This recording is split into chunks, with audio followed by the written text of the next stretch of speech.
40-year-old landmark restaurant weeks away from bankruptcy. This was a destination restaurant, beautiful place. I remember going there on special occasions, anniversaries and birthdays and stuff like that. Beautiful steakhouse, beautiful restaurant, pretty good location, about 60,000 vehicles per day going by it.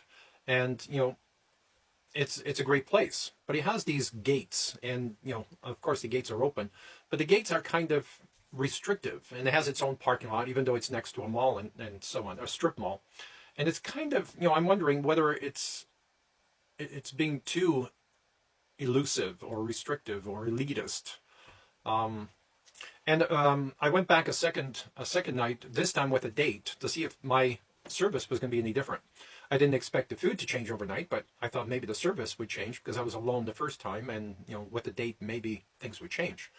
But not really. They were polite and they smiled. A different waiter this time, and they smiled a few times, but no personal interaction, no asking if it was a special occasion or anything like that.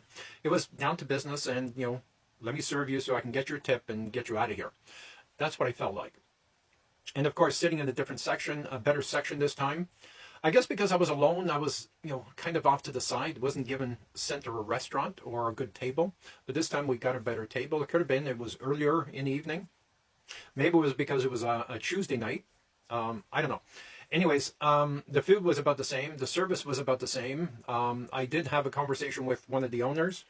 And right off the bat, I suggested, we have to act fast. You are really weeks or months away from bankruptcy. And, if you don't make payroll or you don't pay your suppliers and you put on COD, that's going to be a major blow to your cash flow.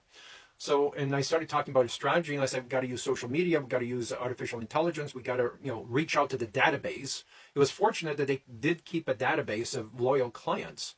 And we need to find out who's passed away, who's still around, who's moved away out of country or whatever. But at least we can use artificial intelligence to reach back to these people. And artificial intelligence can initiate 1,600 calls every minute. So we can send out emails and text and find them on social media and reach out to them on social media and interact with them. Most people need to have an interaction of 30 or 40 times before they actually respond. So AI is perfect for doing that. So anyways, I had a conversation with one of the owners. I was hoping all the owners were there, but only one of the owners actually showed up. So I'm starting to think whether the other owners are taking this seriously, because this is the owner with the most shares and he's the one who keeps financing his house. The other ones don't have or haven't done that. So I asked, how committed are they? Anyways, I started talking about social media, and again, he expressed the same concern he had before. Leo, my clients are not on social media. Yeah. So, and he still thinks, social media is for people who watch cat videos and are wasting time. Then I explained to him for the second time that, I received 5 doctors from TikTok who, make anywhere from 700 to 1.2 million in salaries and are looking to have their businesses redesigned or start other businesses so they can have quality of life. Because what's the point of making a shit ton of money if you can't enjoy it, right? And you're getting old, right? So I explained that again. And I said, there's every type of person on social media. There's, homeless people, there's young people, there's, wealthy people, there's retirees, there's, business people, executive, and, investors, and every type of people on social media. You just have to target them. And yes, you can target them. Okay, very specifically by using hashtags and descriptions, and social media is very good at targeting specific people. When you do, you do it often enough, it's not going to happen the first video you create. So we started talking about that, and there was resistance again.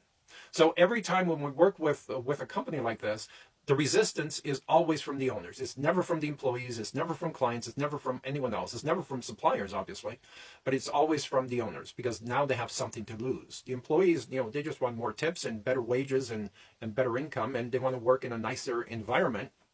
And of course, the nicer the food and the better the service, the more money that everyone makes. So we never have a problem with employees, right? It's always the owners. So I started talking about using social media, artificial intelligence, and as soon as we get enough money, then we schedule to renovate, at least replace the flooring. And the flooring can be replaced overnight. We don't have to close the restaurant. Or we can do sections at a time. And fortunately, there's different levels. So we can do sections at a time and maybe close down the restaurant early, have the guys come in, move all the furniture, and replace the flooring. And we have a lot of wood, which is nice, but it's very dark. And I was suggesting we paint the wood, and he kind of fainted when I suggested painting all the cherry wood that's around. And I said, well, we have to modernize, right?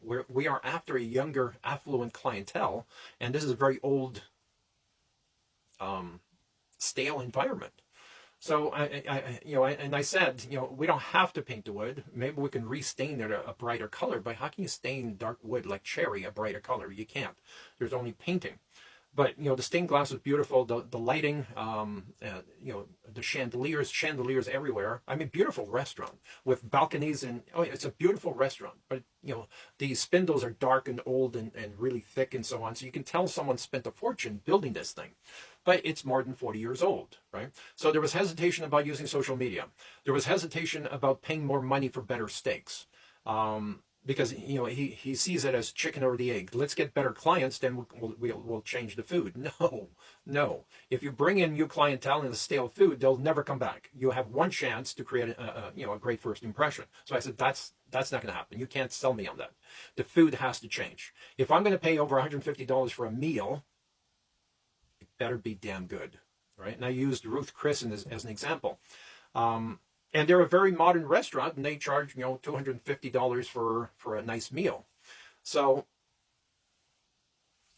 I'm kind of running out of loss until I get the other owners involved in this. And I suggested, we have to meet. We need a strategy. We need a consensus. We don't have a lot of time. We're wasting a lot of time. And yet they're not moving forward.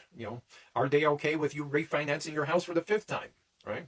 So I'm struggling here. How can I reach these business owners? How can I get them to the table? How can I get this guy to accept the original shareholder with the most shares to accept the fact that he has to use social media? He has to use leverage tools. We have to use artificial intelligence.